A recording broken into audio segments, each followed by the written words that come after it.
art room here to talk with Doug, who is currently part of our exhibition, Interchanging Lines, Constructing Homes. So, Doug, what do you have for us today? Hi, Shellye. It's nice to be here with you, and I'm thrilled that my work can be in the exhibition. My name's Doug Baulos. I'm from Birmingham, Alabama. I'm a professor at the University of Alabama in Birmingham. I live in historic Irondale, Alabama, which is very near Birmingham, and my piece, the Vitriol Stars piece, that's the install that they are virtually showing in this exhibition, is a piece that I made a year and a half ago, and it's a self-portrait piece that accompanied 12 other portraits that I made about other artists and creative people that lived in Alabama. And so I had a show at the Dothan Museum of Art called Alabama Reckner, and that show was an attempt to kind of confiscate the ideas that some people have about being queer in the rural South of America. And a lot of my work issues with my identity, mortality, issues of safe space. I create large-scale installations. I don't know why, but I was telling my friend the other day that almost every installation I make seems to need to be 17 feet or larger. And I typically do very large work so that the viewer can not only immerse themselves in the work, but also so that as an artist, I can kind of have a mutual reciprocation with the viewer without me actually being there.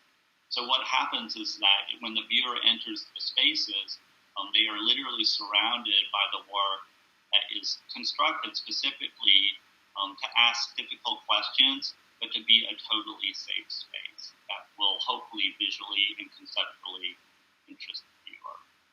And the self-portrait piece that you guys are showing is a piece that I made that I was doing some research about alchemy. And in Elizabethan England, believe it or not, I was doing all this research for my dye garden. I have a huge dye garden, and all my work, like all the paper in the installation, and all the dyes, and all the paint, and everything, it's totally fabricated by things that I grow in my dye garden at the university. And other like found objects that I find in thrift stores.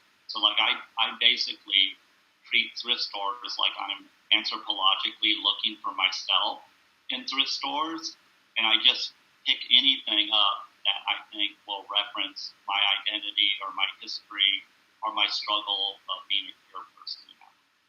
I'm really attracted to vitriol type textures like rust and staining and dust.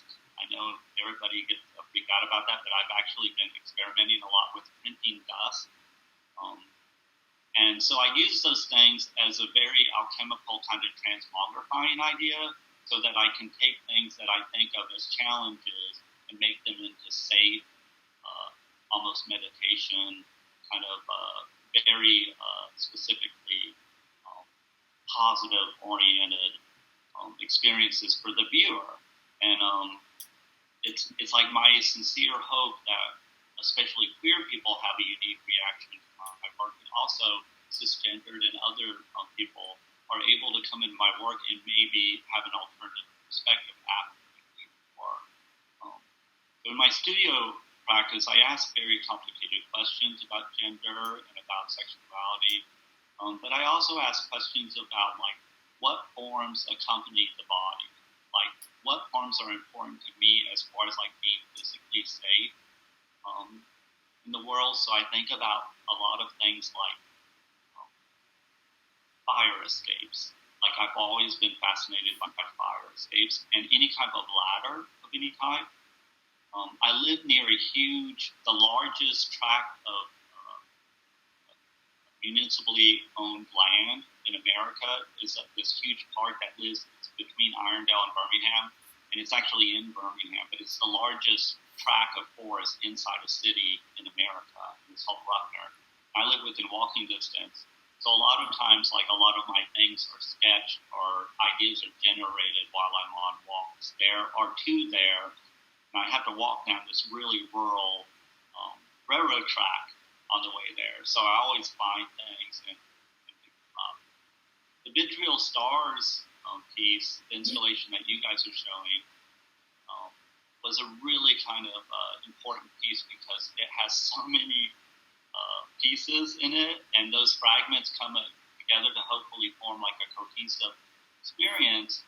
But like it was kind of amazing for me to like take this idea of being a reckoner, which is to like break things down into fragments and find out how they add up, what the sum of them is.